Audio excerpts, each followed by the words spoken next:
नमस्कार सभी को। जैसा कि आप लोग सबको पता है कि जो हमारी प्रिंसिपल और वाइस प्रिंसिपल के जो सिलेबस में है, एक बहुत ही इम्पोर्टेंट टॉपिक है और किसी भी कर्मचारी के लिए ये जानना बहुत ज़रूरी है कि सर्विस और सर्विस के बाद उसके क्या-क्या बेनिफिट्स उसको मिल सकते हैं। तो उसी की कड़ी में एक बहुत ही इम्पोर्टेंट, जिसको हम लोग कहते हैं मोस्ट मोस्ट इम्पोर्टेंट, ये टॉपिक है पेंशन। तो चूंकि पेंशन बहुत लंबा एक अपने आप में ही टॉपिक है, तो इसको हमने दो तीन पार्ट्स में हम इसको डिवाइड करेंगे। तो इसी कड़ी में पहला पार्ट वन पेंशन में आपके सामने लेके आया हूँ। जैसा सभी आप लोग जानते हैं कि जो भी सरकारी कर्मचारी एम्प्लॉय रिटायर होता है या किसी और वजह से वो रिटायरमेंट लेता है, उस केस में उसको एक एक चार्ट से पहले, यानी कि नई पेंशन स्कीम लागू होने से पहले उनको पेंशन कि वो हकदार होते हैं, यानी वो पेंशन पाने के पूरी तरह से हकदार हैं। तो जैसा आप सबको पता है कि उसके बाद एक एक चार के बाद नई पेंशन स्कीम लागू हो गई, तो वो नई पेंशन स्कीम, वो हमारे जो नए एम्प्लॉई हैं, ये पेंशन स्कीम उन पर लागू नहीं होगी। तो देखते हैं कि पेंशन में हम लोगों को जो महत्वपूर्ण बिंदु है, वहाँ यहाँ पर हम उन्हीं महत्वपूर्ण बिंदु पर ही डिस्कशन करेंगे। देखिए, एक दो तीन चीज इसमें इंपॉर्टेंट है कि जो पेंशन है वो एडमिसेबल है परमानेंट एम्प्लॉय को। जो गवर्नमेंट सर्विस में परमानेंट एम्प्लॉय हो चुके हैं, उनको ये पेंशन की सुविधा मिलेगी।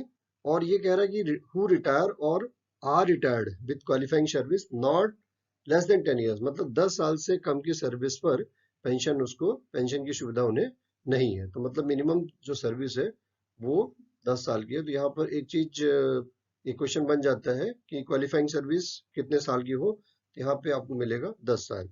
दूसरा ऑप्शन है कि रिटायर्ड, अगर वो वॉलेंटरी रिटायरमेंट लेते हैं यानी स्वैच्छिक सेवानिवृत्ति वो लेते हैं, तो उस केस में उनकी 20 साल की सेवा कम से कम पूरी हो, तो भी वो पेंशन के हकदार होंगे, यानी उनको वहां पे पेंशन मिलेगी। तो जो जो प्रश्न है वो इसी में से बन जाते हैं कि क्वालिफाइंग सर्विस उसकी कितनी होगी जो पेंशन के लिए हकदार होंगे। तो आप देख रहे हैं यहाँ पे कि वो परमानेंट एम्प्लॉय जो रिटायर्ड हो गए हैं या होना है उन्हें, लेकिन उनकी 10 साल की सर्विस उनको मिनिमम चाहिए। और जो वॉलेंटरी रिटायरमेंट स्वेच्छा से जाना चाहते हैं, उनको 20 साल की सर्विस होनी चाहिए। उसके बाद देखिए, डिफरेंट टाइप ऑफ जो पेंशन होती है, पेंशन के एक्चुअली कई प्रकार होते हैं। तो वो उनको हमने अलग अलग नाम से हम लोग उनको जानते हैं। और पहले जो हमारे जो पे कमीशंस थे, उनमें कुछ और भी मॉडिफिकेशंस हुए थे। फिर उसको कुछ चीजें कम की गई हैं, कुछ आगे पीछे उनको मॉडिफिकेशन पता ही है कि गवर्नमेंट करती रहती है। लेकिन जो हमें जो मेन मेन जो पेंशन के जो टाइप्स मिले हैं, उनमें सबसे पहला है सुपरन्यूशन पेंशन। जो हम रिटायरमेंट के समय हमें जो सुपरन्यूशन, मतलब हम रिटायर हो जाते हैं, रिटायरमेंट के बाद से नेक्स्ट डे से हमको मिलना शुरू हो जाती है। यानी कि 60 साल की जो सेवा हमने की, तो उसके बाद ये सुपरन्यूशन पेंशन हो रही है। उसके बाद ये दूसरा है रिटायरिंग पेंशन। आगे हम इसमें देखेंगे, कुछ बिंदु इस पे हमें मिले हैं, तो इसमें हम देखेंगे रिटायरिंग पेंशन है। तीसरा इनवैलिड पेंशन है। चौथा है कंपनसेशन पेंशन।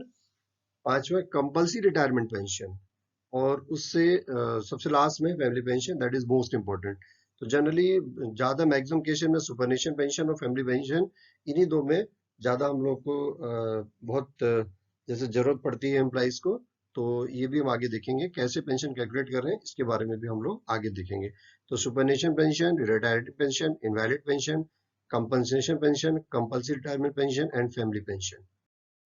देखिए, सबसे पहला सुपरनेशन पेंशन। ये कह रहा है ऑन रिटायरमेंट ऑन सुपरनेशन, जो व्यक्ति सुपरनेशन यानी सेवा पूरी करने के बाद वो रिटायर हो रहा है, तो उसको वहां पे सुपरनेशन पेंशन होगी।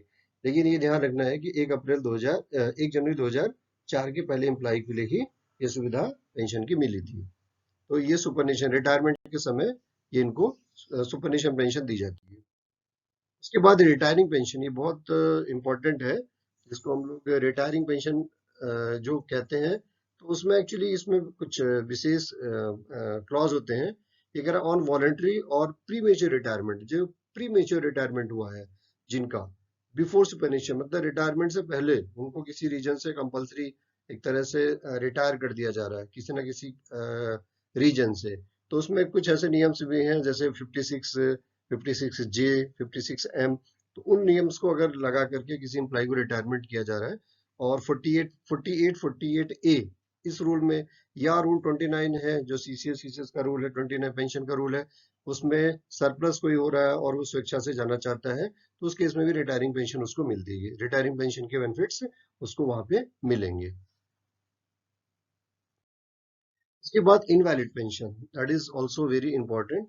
On retirement after being declared by competent medical authority to be permanently incapacitable for the further service, आगे मतलब मेडिकल बोर्ड ने उसको मेडिकली एक तरह से उसको कहा कि आगे की सर्विस करने में वो सक्षम नहीं है, तो इस केस में उसको हम लोग इनवैलिड पेंशन वहां पे उसको मिलेगा, वो एम्प्लॉय इनवैलिड पेंशन का हकदार होगा। तो देखिए बहुत छोटे टर्म्स हैं, लेकिन इन टर्म्स को समझना बहुत जरूरी है, क्योंकि हम लोग एक इसको हिंदी में कहते हैं विकलांग पेंशन।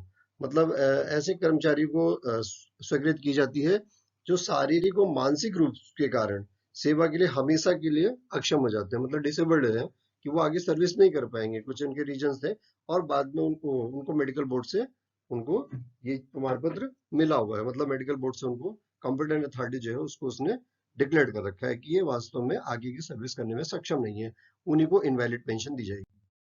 उसके बाद compulsory pension on selection for discharge owing to the abolition of his permanent post and provision of the alternate employment of equal status is not possible, or office of a lower post is not accepted। मतलब कुछ ऐसा adjustment किया गया उसको, तो post उसको lower post में भी भेजा जा रहा है, और अगर वो उसमें वो नहीं है उसमें मतलब उसको नहीं उस पोस्ट में जाना पसंद आ रहा है, तो उसको कंपनसेट भी किया जाता है। तो इस केस में उसको कंपनसेट पेंशन किया जाएगा। इसको हम लोग कहते हैं क्षतिपूरक। मतलब जब उसके पद को उसका पोस्ट ही खत्म हो गई है, सेवा उसकी जो है वहां पे जो पद था वो खत्म हो गया है, और उसको वो एम्प्लाई उसके लिए, भाई जब पोस्ट खत्म हो गई तो उसको वहां से हटना है, तो सेवानिवृत्त उसको करना है। अब उसको सेवानिवृत्ति चयन कर लिएगा तो उसको कुछ तो वहां मिलेगा, तो उस केस में उसको कंपनसेशन पेंशन मिलेगी, जिसको हम लोग कहते हैं क्षतिपूरक पेंशन। ठीक है, वो क्षतिपूरक मतलब जो उसके जो बाकी जो बेनिफिट्स होंगे उसको दे दिए जाएंगे। अब पोस्ट खत्म हो गई है या उसके कारण उसको जो वहां से छोड़ना पड़ा, तो फिर उसकी गलती वहां पर नहीं थी, इसलिए वहां पे कंपनसेट पेंशन का वो हकदार हो जाएगा, और वो दूसरे पोस्ट पे लोअर पोस्ट पे भी वहां जाना पसंद नहीं कर रहा है। उसके बाद देखिए कंपल्सरी रिटायरमेंट पेंशन। अब ये तो बहुत इंपॉर्टेंट है कि कंपल्सरी कंपल्सरी जबरन आपको रिटायर कर दिया।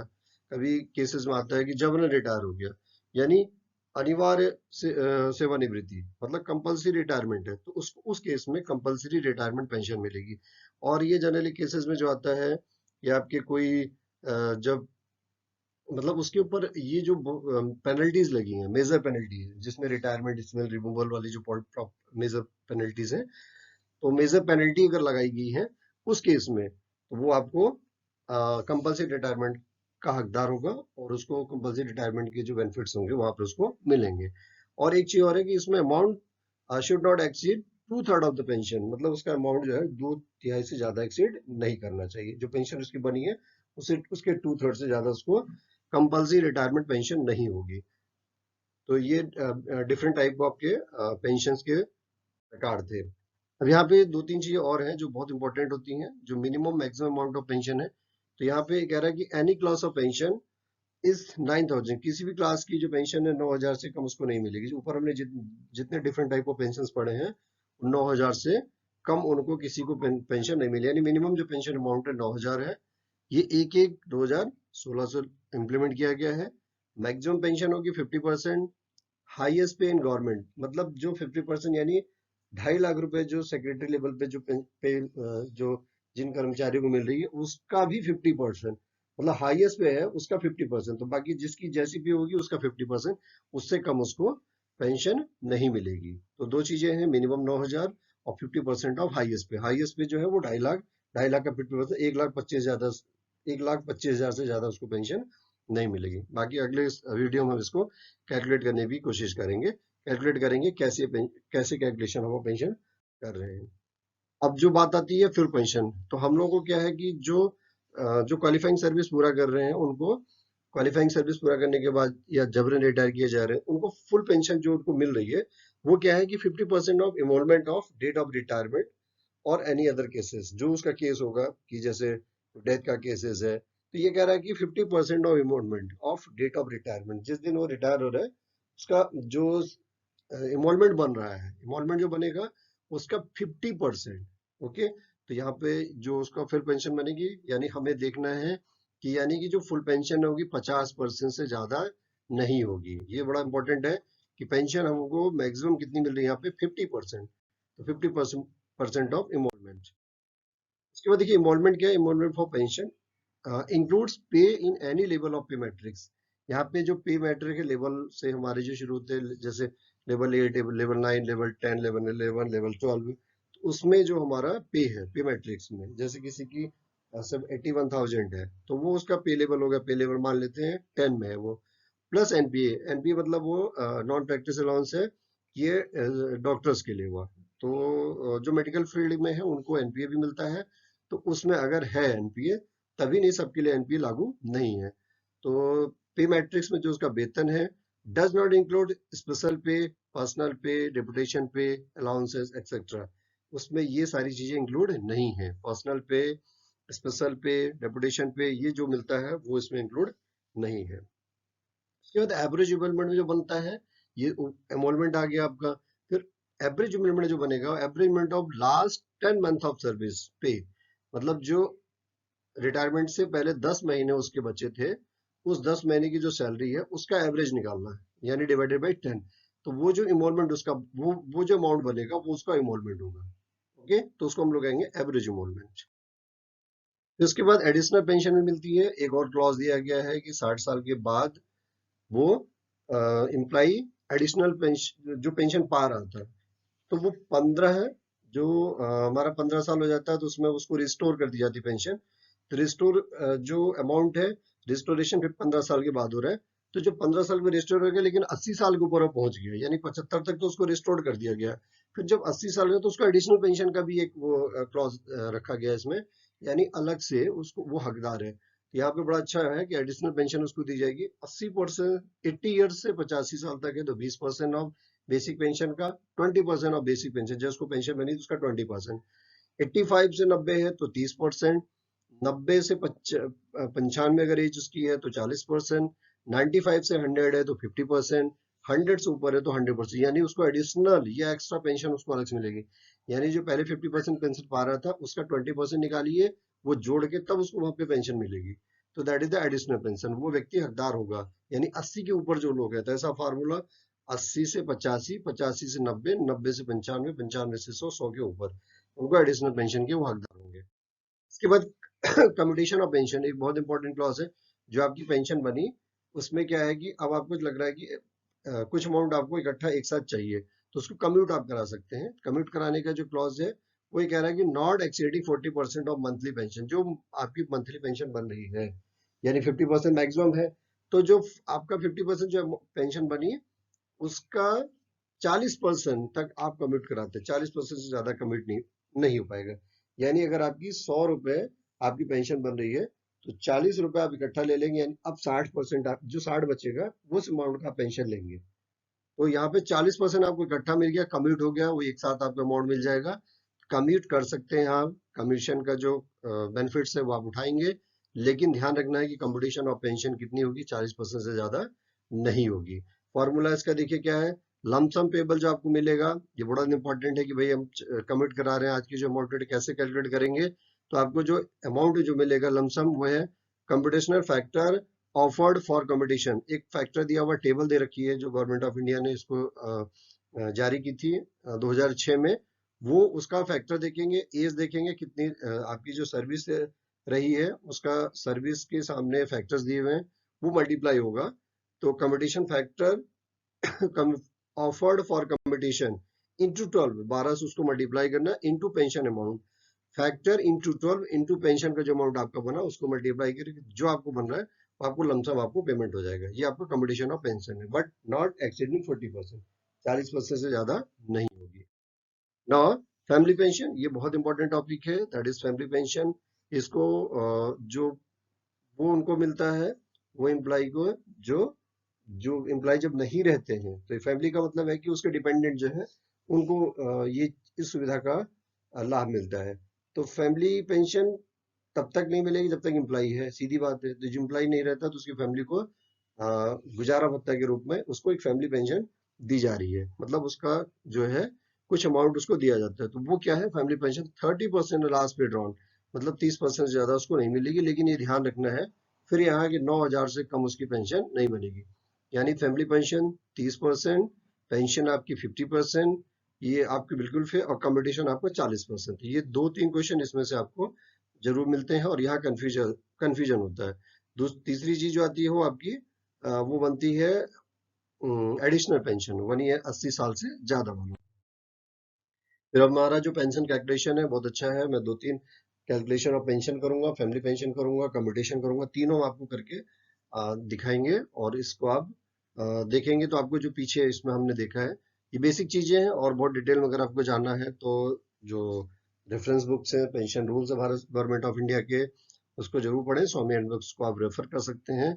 लेकिन इसकी जो बेसिक्स जो डिटेल्स थी वो हमने इस स्लाइड के माध्यम से, इसकी वीडियो के माध्यम से आप तक पहुंचाने की कोशिश की है। बट नेक्स्ट वीडियो में हम पेंशन कैलकुलेशन को जरूर करेंगे। सो आप अगली वीडियो तक जो है पीछे के जो भी पार्ट्स हैं, अगर आपको कुछ डाउट लगता है तो प्लीज कमेंट्स में जाकर के इसको जरूर पूछें, क्योंकि प्रश्न जितना पूछेंगे और जितना डाउट्स आप क्लियर करेंगे उतना आपको आपका भी रिवीजन होगा और आपको समझ में चीजें ज्यादा आएंगी।